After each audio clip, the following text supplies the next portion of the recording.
ذکر امام حسین کا عین ذکر توحید ہے، کیونکہ آج یہ جتنی بھی ہماری نمازیں، ہماری عبادتیں باقی ہیں، یہ سب امام حسین علیہ السلام کے قیام کی وجہ سے ہیں۔ وہ اسی سلسلے میں ہماری گفتگو جاری ہے کہ یہ جو معرکہ ہے کربلا کا، یہ اچانک سے یا اتفاق سے ہونے والا واقعہ نہیں ہے۔ دشمن بہت عرصے سے اپنی کوششوں اور طاقتوں میں لگا ہوا تھا اور ابھی بھی لگا ہوا ہے کہ کسی طریقے سے اصل اسلام کے راستے کو روکے، اور اسی روکنے کے لیے وہ ہر نبی کے مقابلے میں آیا ہے، اور شروع ہی سے ازل سے اس نے خدا سے فرصت مانگی، لمحہ مانگا، وقت مانگا کہ میں لوگوں کو اور اجتماع کی صورت میں انہیں ورغلاؤں گا، میں ان کو اغوا کروں گا، اور قرآن کی آیاتیں ان باتوں کو دلیل ہیں۔ آپ ماشاءاللہ پڑھے لکھے لوگ ہیں، ساری چیزوں سے واقف ہیں۔ یہ سلسلہ چلتا رہا اور یہاں تک کہ جو ہے وہ کربلا برپا ہوئی ہے۔ خوب مجالس ہم سنتے رہتے ہیں، مختلف موضوعات سنتے رہتے ہیں۔ ہماری اس دور میں ذمہ داری کیا ہے؟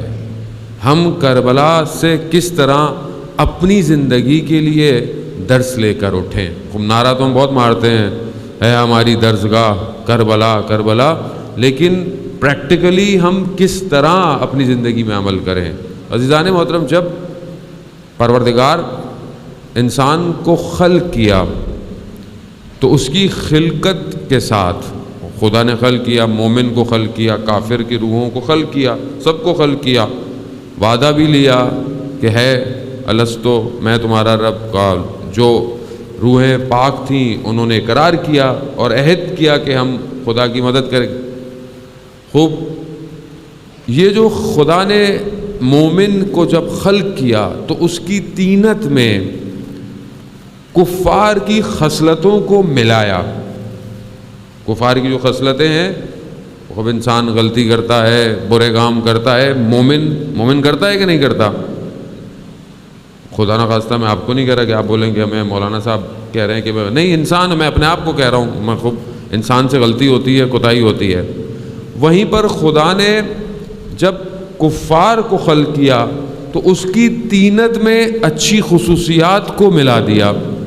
اب آپ کو نظر آتا ہوگا ہے تو کافر مگر اچھے کام بھی تو کرتا ہے، لوگوں کی مدد بھی تو کرتا ہے، انسانیت کا خیال بھی رکھتا ہے کہ نہیں ہے؟ وہ بھی، اور اسی کو لے کر تو وہ علمبردار بنے ہوئے ہیں کہ دیکھیں ہمارے پاس اسلام نہیں مگر ہم کام تو اچھے کر رہے ہیں، اور اسی چکر میں ہمارا جوان اور ہمارے لوگ جو ہے وہ دھوکے میں رہتے ہیں، یار وہ کم از کم اتنے تو اچھے ہیں، کم از کم خیال تو رکھتے ہیں، ہم کیا کر رہے ہیں؟ تو وجہ کیا ہے کہ یہ خدا نے طینت جب خلق کر رہا ہے تو یہ ملا دیا۔ وہ کیوں ملایا خدا نے؟ خدا نہ ملاتا، یہ دونوں الگ الگ چلتے نہیں، خدا نے ملایا اس لیے، اس برے میں خوبیوں کو ملایا اس لیے کہ اس کی یہ خوبیاں زندگی میں شاید اس کے دل کو منقلب کر دے۔ بھائی برا شخص، آپ کہتے ہیں نا یار چلو کم سے کم کچھ تو کرتا ہے، اچھے کام کرتا ہے، چلو کوئی بات نہیں، شاید یہ اچھائی اس کو کسی مقام پر لے آئے۔ خوب مثال کے طور پر واقعہ تاریخ کا آپ کے سامنے ہے، 7ویں امام موسیٰ کاظم علیہ السلام کا دور، اللہ صلی اللہ علیہ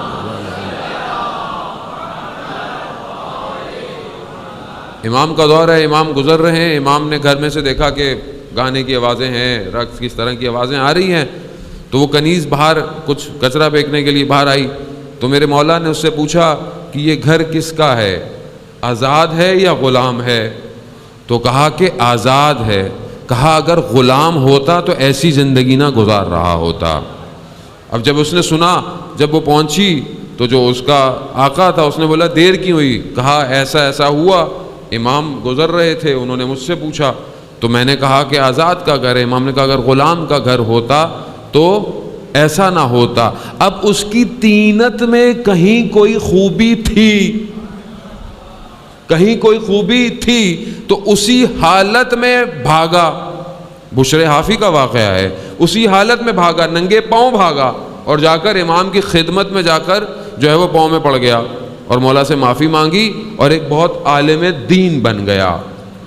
یعنی تینت میں اچھائی تھی کہیں نہ کہیں، اسی لیے پروردگار نے اس روحوں کے اندر اچھائیاں رکھی ہیں کہ شاید منقلب ہو جائیں. آج آپ کو پوری دنیا کے اندر کئی لوگ مسلمان ہوتے نظر آتے ہیں کہ شاید کافر تھے، شاید ہندو تھے، شاید عیسائی تھے، یا حتیٰ دین نہیں رکھتے تھے، مگر آج آپ دیکھتے ہیں کہ وہ کسی نہ کسی بات کی وجہ سے منقلب ہو گئے ہیں. ان کے دل جو ہے وہ کنورٹ ہوتے جا رہے ہیں. کیوں ہو رہے ہیں؟ اگر یہ راستہ واضح ہوتا تو کوئی بھی ادھر سے ادھر نہ آتا. نہیں، شاید آپ کو سمجھ میں نہیں آیا. اگر تینت میں اچھائی نہ ہوتی تو حر کبھی بھی ادھر سے ادھر نہ آتا. یعنی خدا نے رکھی ہے اور یہاں پر بھی برائیاں رکھی ہیں.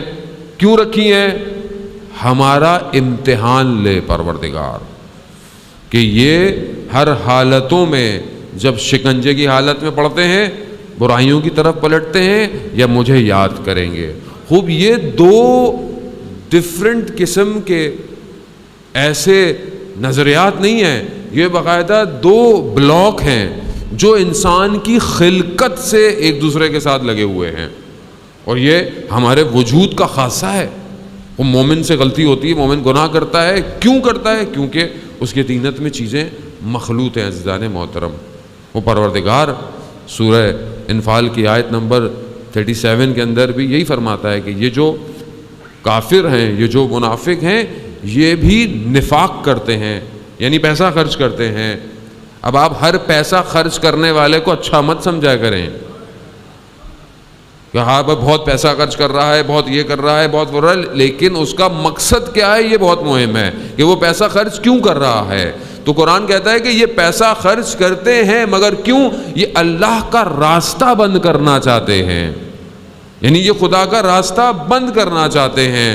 مگر وہیں پر مومن بھی ہیں، وہ بھی نفاق کرتے ہیں، وہ بھی زکوٰۃ دیتے ہیں. قرآن کی آیتیں کہتی ہیں یوتون زکوٰۃ، یہ زکوٰۃ دیتے ہیں. مگر یہ زکوٰۃ کیوں دیتے ہیں؟ یہ زکوٰۃ صرف مالی نہیں ہے بلکہ یہ اپنا پورا کا پورا وجود اسلام کی راہ میں دے رہے ہیں. تو اب آپ دیکھیں کہ یہ دونوں فورسز شروع سے لگی ہوئی ہیں، یہ طاقتیں شروع سے لگی ہوئی ہیں اور یہ طاقتیں آگے بڑھتی رہیں گی اور یہ جاتی رہیں گی، یہاں تک کہ ایک وقت آئے گا کہ جب ان کی ان خصلتوں کو جدا کر دیا جائے گا. اور اس وقت میں انسان کی کون سی خصلت اس کے اوپر غلبہ پا چکی ہوگی وہ وہی حالت میں ہوگا. اس لیے کہا جاتا ہے کہ آپ ہر حالت میں پاک صاف رہا کریں. اس لیے کہا جاتا ہے کہ سونے سے پہلے انسان وضو کر کر سوئے. اس لیے کہا جاتا ہے کہ جب بھی انسان نجس ہو فوراً طہارت کر لے. کیوں؟ کیونکہ نہیں پتا وہ وقت میرا کب آ جائے. مجھے نہیں پتا، مجھے کیا پتا کہ میں نے کب دنیا سے جانا ہے. اور دوسری بات، جو سب سے بڑا معرکہ ہونا ہے وہ ظہور کا معرکہ ہے کہ جب ظہور ہوگا تو خود بخود برائیاں ایک طرف ہو جائیں گی اور اچھائیاں ایک طرف ہو جائیں گی.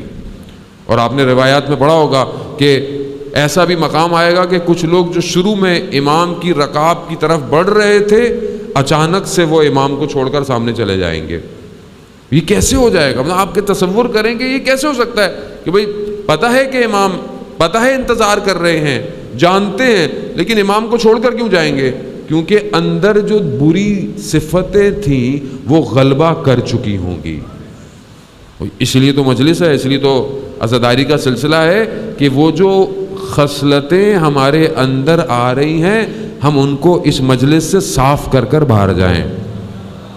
اس لیے اس بات میں کوئی وہ نہیں ہے کہ جو بھی زیارت کرتا ہے اور خاص طور پہ سید الشہداء کی زیارت کرتا ہے اس کے گناہ ایسے جڑ جاتے ہیں جیسے درختوں سے پتے جڑ گئے. اس لیے کہا جاتا ہے، اور روایات بہت سخت ہیں خاص طور پہ کربلا کی زیارت کے لیے، کہ اگر انسان کر سکتا ہے، اس کی توفیق میں ہے، تو 4 سال میں 1 دفعہ امام حسین کی زیارت کرنے جائے.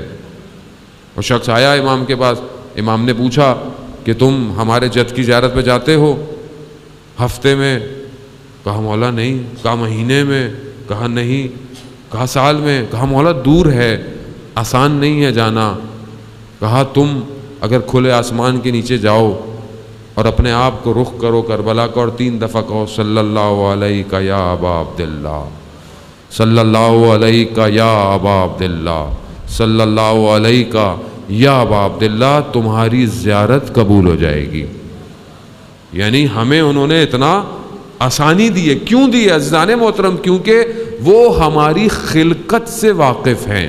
امام کو سمجھیں، ہم امام کو نہیں سمجھتے۔ ہم نے امام کو بس ٹھیک ہے مجلس میں امام کو سن لیا، اس کے بعد زندگی میں گھر میں بس کوئی کال پڑھ لیا، کوئی دیکھ لیا۔ امام میری زندگی میں کہاں ہے؟ امام میرے صبح اور روز میں کہاں ہے؟ امام کا وجود میرے وجود کے ساتھ کتنا اٹیچ ہے؟ امام تو ہے، امام تک تو میرے سارے معاملات پہنچتے ہیں۔